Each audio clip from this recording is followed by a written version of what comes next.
Welcome back to the Ali Bond Show, unfiltered, uncensored, and coming in today beside me is my good friend Mitch. Glad to be here. Thank you. Brilliant. Yeah. So, platonic relationships, yours and mine. We are 32 years, into our platonic relationship, and putting it out there, absolutely platonic. Well, I certainly have had a front row seat at Ali's life and the ups and downs, the fun, the absurdity of that, from 2 a.m. phone calls to my place in California, finding out the good and the bad stories. But today, I think what we're going to do is flip it over a bit, and I'm going to ask you some of the tough questions. So. Okay, far away, because first impressions, I mean, Yep. it's going to be an interesting, I guess, Exactly. delving into. So tell me, what were your first impressions of me back then, 30 plus years ago? It's a long time ago. Yes. But I remember vividly your best friend. He was a very distinguished businessman, and I remember thinking he was incredibly attractive. You were his, I guess, sidekick on the very first meeting. Yeah. And you were younger than him. Mm-hmm. I do Much. recall that your hair was dark then, and you had a lot more of it. Uh-huh. And you were certainly more fit. You were smaller, and I think you told me that you were actually a rower, and that was your passion, I guess, outside of drinking at the pub. You were a student, and I didn't really think that being a student really appealed to the lifestyle that I was seeking for myself at the time. Yes. So that was possibly first impressions of you. But let's like move on a little bit and talk about you and your progression with that. I mean, what are your thoughts on how it was at that time for you? In business, woman in business, you were just this young upstart hot chick that was taking on the world. Tell us about that a little. I remember being so young when I got my first company car, and for me it was like having the keys to this new car was a real motivator. Yeah. And so back when you first met me, I was literally working as a sales area representative, if you like. Mm-hmm. And back then it was a lot of fun. Mm-hmm. I think that I can say that through all my career, I've had fun every day in some way, shape or form. It's just part of my personality. Yeah. Put me in an office for a day, I'd still have some fun somewhere. Yeah. But back then, it was definitely the very start of my career. Yeah. It was a very staid, I guess, entity, the gas and fireplace industry. And so a lot of, I like to call them grey-suited dinosaurs. Well, certainly from my perspective, I was like, well, that's fucking sounds boring for the Ali that I know at that time. What she was selling to me should have been something a whole lot more exciting than gas appliances. But that was the impression that I got from you in those days. I was like, this chick is pretty cool. She does something that old people do, and she's done it, really with some style and grace. And obviously it really took off for you. So let's dig in on that a little bit. Like, what was that like for you as your career was taking off? Well, back then I was employed by, a large corporation. There were like 350, I think, people in Hamilton that worked for the same company. And then left there, I was poached to go and work for a supplier in Auckland. And that had me zooming up to Auckland from Hamilton. And I remember that was like, oh my God, I'm going to the big city and and lights. And look, it was an incredible opportunity for somebody so young. Mm-hmm. And so I literally went from being a sales area manager, if you like, into running a sales team. And how was that for me? It was a lot of fun. Yeah. It had its challenges. Yeah. But there was just something, I don't know, that I've always been attracted to running a good team of people. And my youth, I'd have to say, was possibly a bit of a red flag. If I was to be on the managerial end of things now, and somebody that young coming in to manage people that are, you're talking a decade or two older, it did have its challenges. It was a very male-dominated industry, as I've said. Yeah. But all I was really focused on was actually building a portfolio of, first of all, getting my own home was a real motivator for me. And I just wanted to climb the ladder, and just motivated by, I guess, success. And back then, to me, success was financially based. And that's evolved. If you ask me at the end of the show, what does success mean for me now? It would be a very different answer. But back then it was very financially motivated, I guess. Let's go back though to like during that time when you're mid-20s. You had all of these older guys reporting to you. And I do remember you talking to me about that a few times. What was that like? That must have been pretty interesting. A male-dominated business, certainly, construction-orientated in New Zealand. We kind of know what it's like. What was it like as a young woman there? What can you tell the viewers about that? I was working hard, and then that role became a national role where I was managing multi-sites over New Zealand, and so of course the headcount that you're in charge of increased.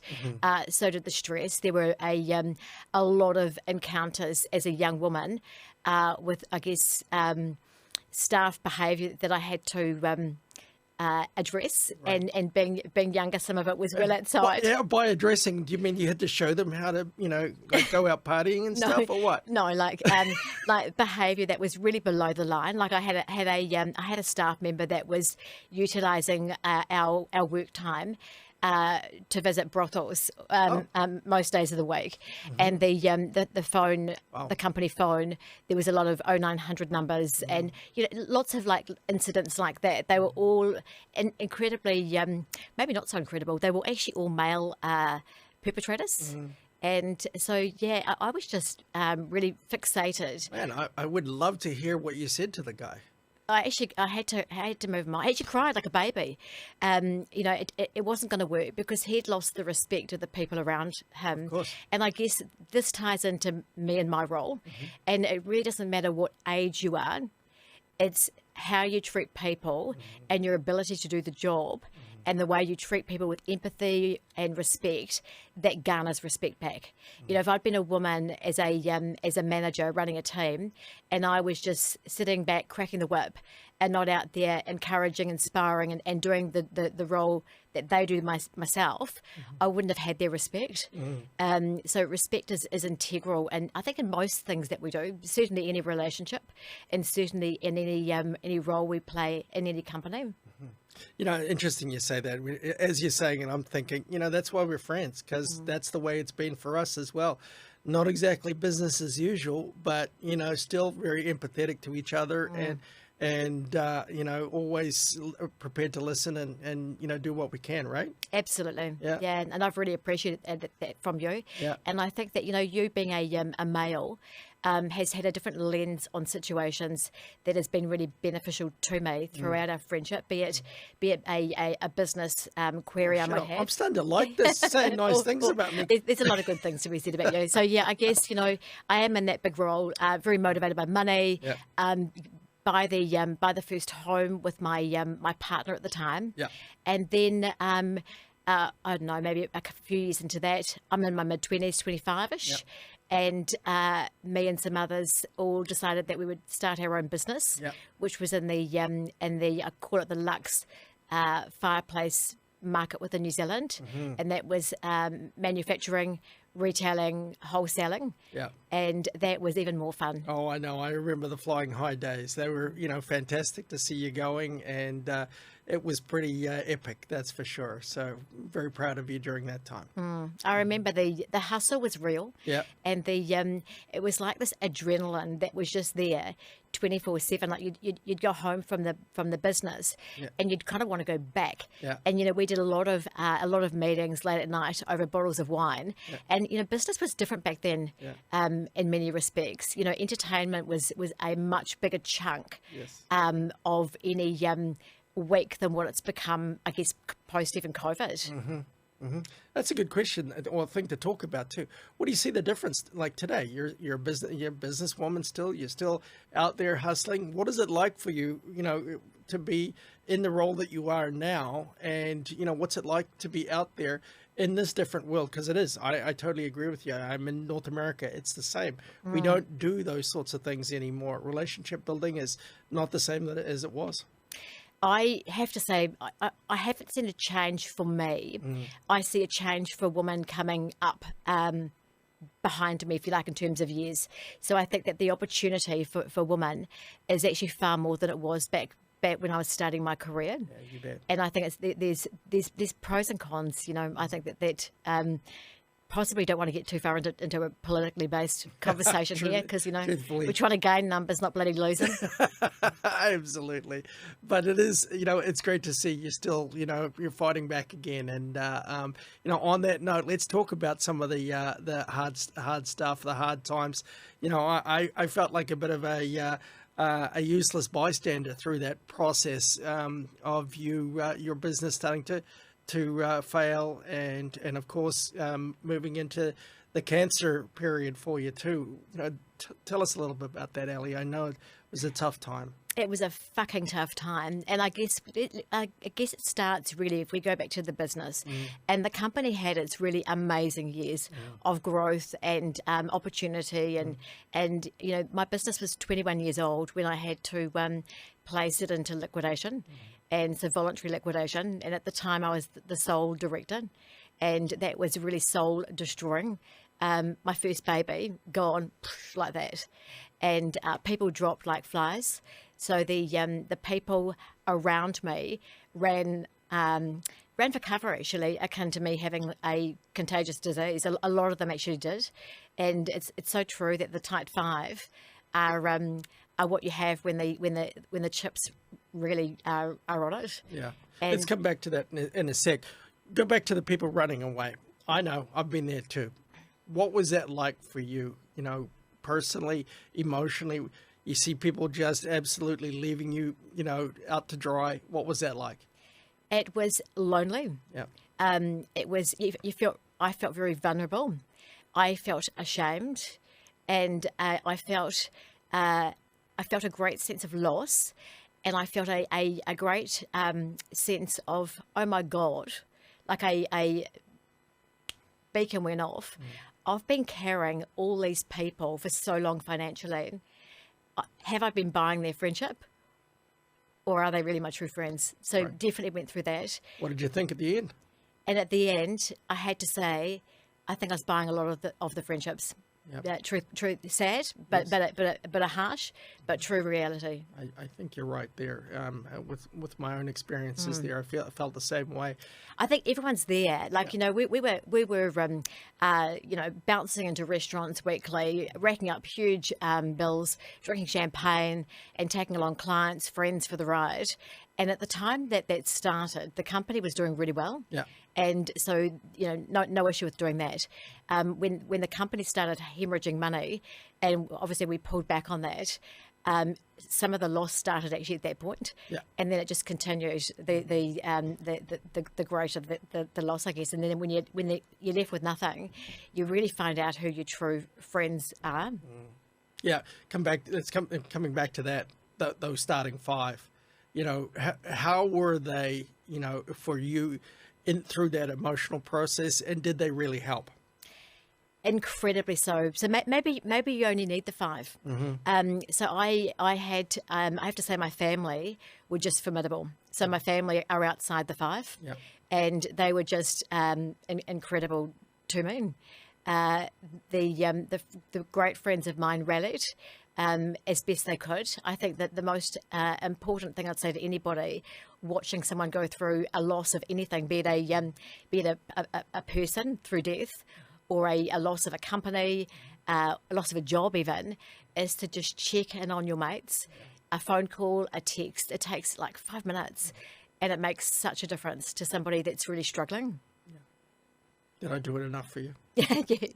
Actually, I recall one night in Melbourne, and you being on the phone to me for 4 or 5 hours actually, one evening, and it was just unbelievable. So yeah, you were definitely part of the five, and life is certainly not linear. There are highs and lows for everybody.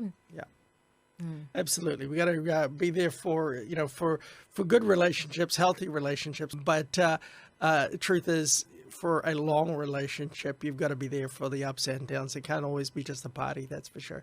That's when you know that they're not really friends, I think. Absolutely. And it took me possibly a long time to actually have that illuminated, because I was so busy building a business that I wasn't really concerned about that. I was more interested in P&Ls. And so, you know, taking people out and entertaining them wasn't my primary focus, if that makes sense. And so a lot of it wasn't until I lost everything and saw people run for cover that I went, oh, here we go. True friendship or surface, maybe they're the leaves that come and go in life. But I guess we are talking about platonic relationships, and you and I have had this amazing relationship from the get-go that's been filled with fun. We've had seen each other go through highs and lows. I'm going to ask you what it has been like for you in terms of your partners, how they handled our relationship. Yeah, good question. That's for sure. Being that you're, you know, a hot young woman, that there was certainly some questionable times, because if Ali was calling, no matter whether it was day or night, I was picking up the phone.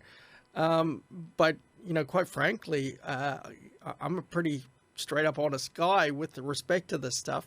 I just said, she's my friend, and that's that. And, you know, I did work hard on making sure that she knew you as well, and that, you know, she could be a part of that friendship too, or they could be a part of that friendship. But I do think, you know, from a platonic male-female relationship, you got to be really open about it. And, you know, the problems I think would happen is if you're sneaking around chatting with them, right? Even if there is nothing going on, you've got to be open and honest about it. So, I don't think we've had one call in 32 years where there hasn't been a shitload of laughter. Oh, sure. And even during the bad times. Absolutely, during the bad times. And I think that's what has really kept our relationship at the same level. It's actually improved.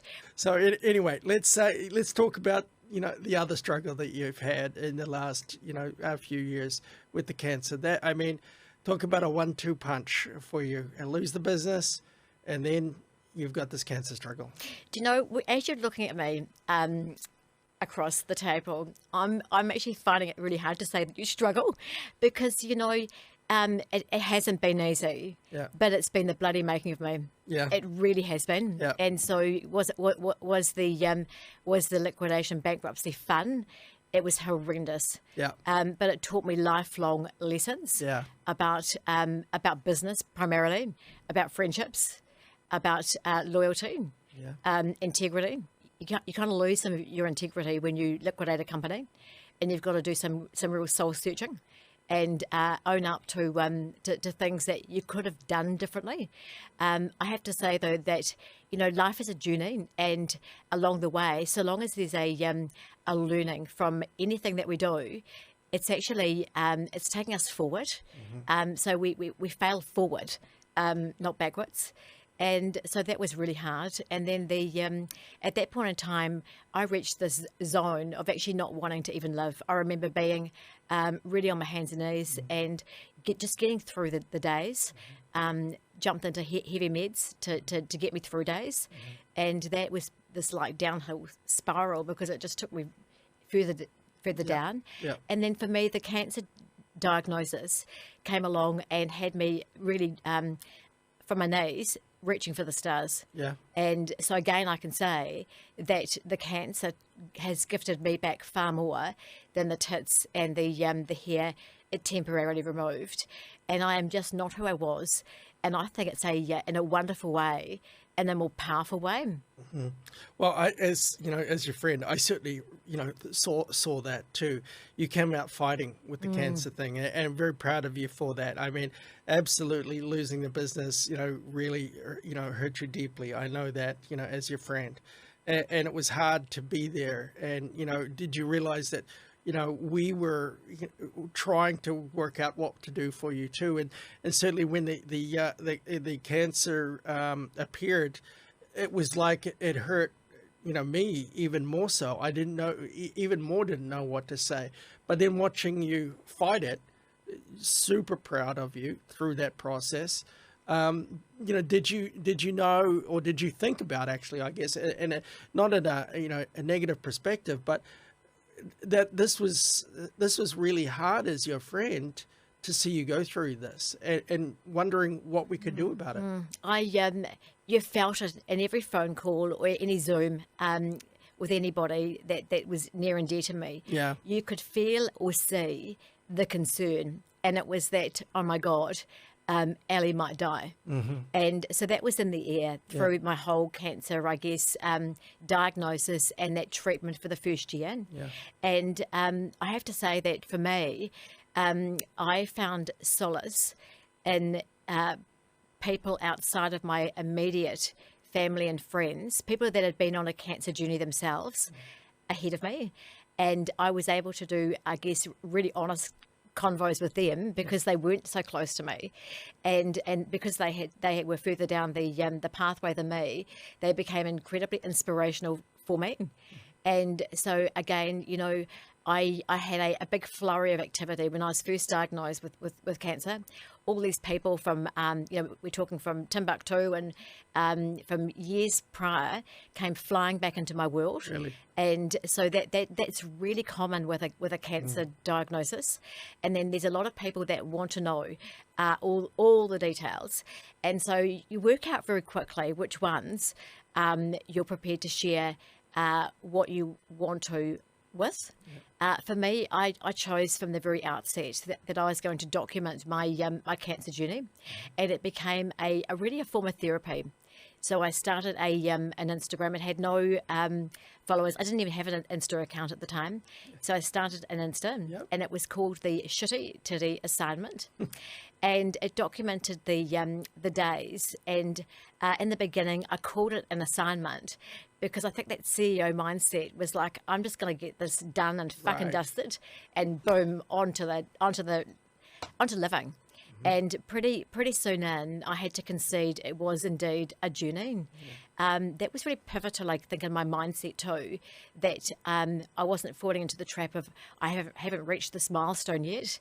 And so I documented it, and it's been incredible to go back because you forget things. And so it's a bit like a timeline. You can go back and go, oh my God, I forgot that happened. Yeah. And so I'm 4 years into this, I guess, new life post-cancer. And it has certainly taught me and gifted me far more than what it took. That's for sure.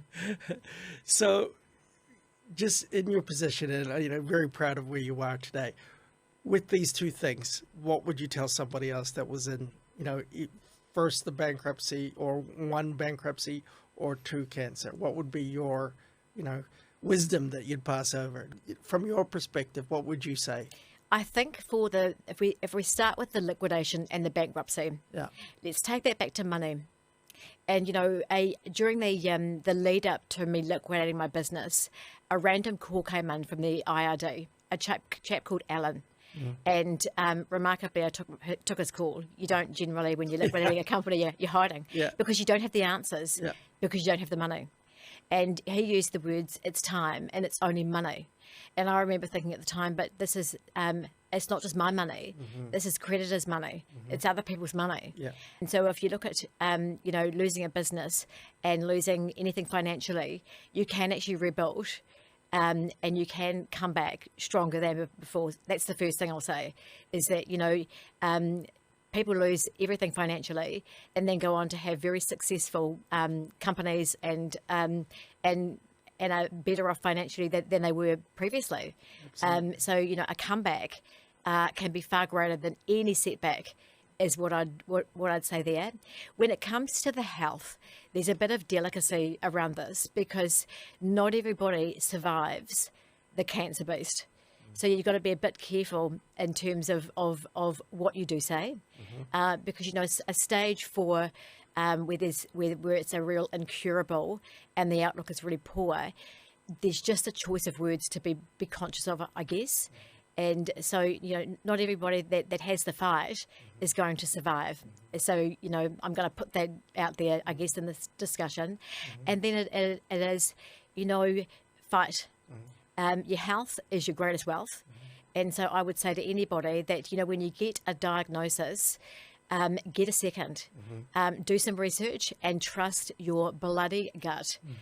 Trust your gut as much as you do the white-coated doctor or oncologist. Love it. You know, we've all unfortunately known people and had people in families that we've lost to cancer, and it is such a terrible journey for everyone. And I think those are really great words of wisdom for it. Just keep fighting, and you were, you know, a poster child for that, Ali. So we're proud of you for that. So let's talk about something a little, maybe not so much fun for you, but it's been fun for me to watch the, you know. Oh, fuck. Yeah. So Sitting back. relationships. Yep, sitting back. Yep, And ready to call bullshit on a few things here. Okay. So what do you reckon is the worst decision you ever made in a relationship? Fuck, I've made so many. I know. It would be really hard. It would be, Well, that's it why would I'm be asking, 'cause really hard to actually work out. We should have a list. There's definitely a list, and so I have made some really poor relationship choices for sure. Hand in the air. That is, I think that's well known with all my family and friends. I've made some very poor choices. Owning that one fully. So which is the worst? Come on. The worst choice, I think, was to jump into a relationship really quickly after I just exited a really horrendous relationship that was filled with violence and a lot of toxic behaviour, and really my safety was really compromised in that relationship. And I think the worst decision would be to then jump into something else before I'd really healed and found my barometer of boundaries. Yep. I remember that one, and felt that way. There were a few. But Yeah, there was a few. I had to, you know, sort through a few of them, but I know, you know, what you're specifically talking about. So I just want to ask a pretty basic question, because I'm supposed to be a good friend to you, and at least I always thought I was. But why the fuck didn't you ever listen to me about some of the questions that I had and concerns I had for you through these relationships? I can't say that I didn't listen to you. I certainly processed everything that you and others said to me. I think I was so far in some of these relationships that it was actually hard to find clarity, if that makes sense. And so I can't actually give you an answer that you're going to like to hear, but I did take on board all that you said. You know, I got swept up in relationships where, well, several of them were really chemistry, physically based, and so that was the glue, if you like. And I know that you always said to me, Al, you need to find a smart man. And you're making these choices based on just looks, and I do remember you telling me that lots and lots of times. Not that there were lots and lots of men people, but you did tell me that lots and lots of times. And you know, maybe you know, these choices that I made, well, not maybe, those choices that I did make, some of them so questionable, were catastrophic, but I wouldn't be who I am today had I not made them. Yeah, absolutely. Yeah. That's definitely your personality, 100%. And you're very passionate about your life. And, you know, so it's obvious that sort of stuff comes through. And I've actually had to go back to other friends and family too and say, hey, I'm really sorry. I got it wrong. Yeah. You know, I put people ahead of other people in my life that were more important. So, you know, there's been a lot of self-reflection over the years. This has to be. Yeah. Yeah, there has. Absolutely. A divorce does teach us a few lessons. I mean, it's not too dissimilar to a bankruptcy as well, right?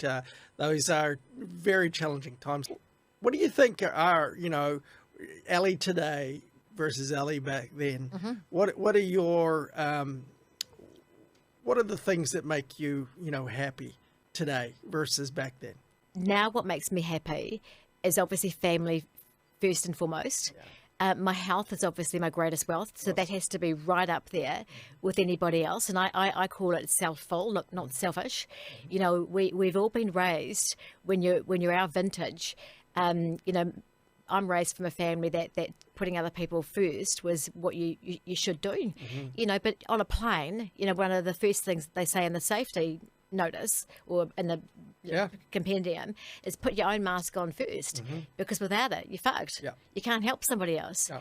And so, there's been an enormous shift in my priorities, for sure. But, for all those, decisions I made, there was a shitload of fun had along the way too. Yeah, for sure. Well, we're going to talk about some of that stuff here in a minute, but just to sum that piece up, what would be the relationship advice that you would give, somebody on their way up and wondering about whether they're making decisions or not? Your kids, as example, be passionate about it. Do you know, it's interesting because I have always given the advice to friends and family that I never took myself or applied myself. So that's actually a real interesting concept. But what I'd say with anything in terms of a relationship, take it slowly. Watch, just observe. Actions are far more telling than words. Right. And so for me now, I watch for actions marrying the words. Yeah. I've got my little red flag book, if you like, that I'm aware of, that I think everybody needs to have like some basics of what they will tolerate and things that are going to work for them longer term. I think, you can have a relationship that's just fun and a short-term relationship where you don't have to have the same values per se. But if you're looking at a long-term relationship, then your values absolutely need to align. Good stuff. Yeah, I think we all need to think about that. And like you said, as we age or vintage, we start thinking like about a fine wine. Yeah, exactly. Well, I don't know. I'm not sure if fine wine is right for me, but more like a whiskey or something like that, because I'm older apparently. So what else? Think about some of the people that we've related with, some of the fun times we've had. When I finally moved up to Auckland and I was flatting and had my friends coming around. Any memories there? Well, you actually reminded me recently of an evening that I've got no recollection of whatsoever, which surprised me. Yeah. And so, lots of grand memories of just a guy and a girl having a lot of fun in a platonic sense. Yeah. And I guess we're living proof that relationships like this do exist. And so I guess I've got one of the standouts for me of you, and me having to fucking cover for you actually, was with your ex-wife. And you had travelled over to New Zealand for I think about maybe 2 months, and you were staying at my home, and I was taking a bunch of girlfriends to the races. I remember this. And so your wife, your ex-wife, had never been to the races, and so I think that I might have even helped her get a hat, I think to get her ready for dressing for the race day occasion. Yeah. And then going to the races, and you going and visiting an ex-girlfriend of yours, and you hadn't told your ex-wife that this person you were visiting was actually your ex-girlfriend, and me sitting at this table, and it just kind of like came out of my mouth, like so many things do with Bond. And that, it's amazing how they've kept their friendship. They and her just been horrified, and the look on her face was like she was connecting the dots. And then I recall, I think you rang me, and she was actually in the bathroom, really upset. And I think your words were just undo it. Whatever you have to do, just undo it. It didn't happen.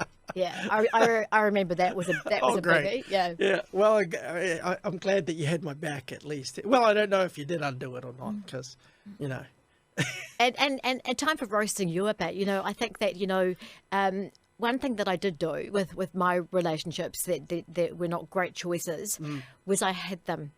I think I hid them on reflection. Yeah. I hid them purposefully because I knew, somewhere inside me knew that people would not support my choice.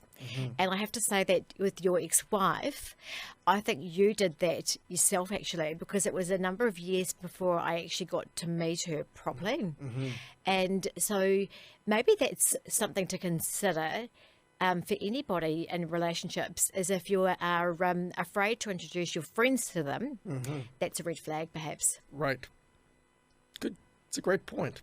Just thought of on that. reflection, I would think, probably a little bit of that, perhaps. And on the same time, I probably didn't want to introduce her to you. because Well, because, I mean, she never was, because I do think that we, looking away a bit here. No, well, we did a good job of, making her understand that we were only friends, and you're being like a sister to me. But in most cases in that situation, there's a element of potential jealousy that comes out, pretty quickly. Or I think overthinking that there's actually has something happened that they haven't told me about this relationship. Well, and you've got secrets I don't necessarily want shared either. So, Anyway, I guess we've had this conversation, platonic relationships. We've had a golden ride. Yeah. I can't wait for the next 20 years of the Ellie and Mitch show. Yeah, I want it to carry on for sure. I think one of the greatest attributes that you bring to my life as a guy in a platonic relationship is you don't bring the emotion that so many female friendships bring. So you look at things definitely from a different perspective, and without that. Yeah, I get what you're saying totally. I mean, and I feel the same way. I guess we started in our 20s. We're now in our 50s. Oh, and I have to say, for me, like being 50 is fearlessly, absolutely brilliant. I love being my age. Yeah. Another year around the clock for me next month is going to be celebrated, even more so than my 20s. And so, just a massive thank you for your friendship. For your support, your unwavering support, the fact that you pick up the bloody phone no matter what time of the day or night. I have to say that if you I'll make sure I've got clothes on next time, just in case. If you had a partner that had a problem with that, she may not be the partner for you. No, she wouldn't be. 100%. And so, going to round out the show with just a massive thank you. Yeah. And you too, Ali. It's been quite the ride. Yeah, you're the brother. I have an amazing brother. You're like a brother. Yeah. You're like a best friend. At times you're like an old woman, but I love you, and all my viewers. Platonic friendships like these are the absolute fucking best. Love your life and own your journey.